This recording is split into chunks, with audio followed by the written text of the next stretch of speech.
Hi friends, this video shows how to fix issue. Speaker not working when connecting USB accessory. Go to settings. Select all settings from top right corner.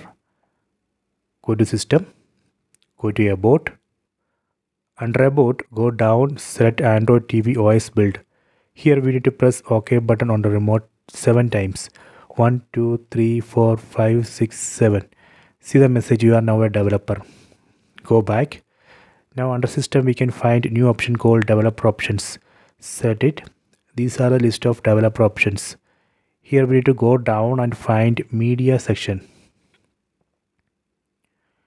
And here you can see media. Under media, select disable USB audio routing.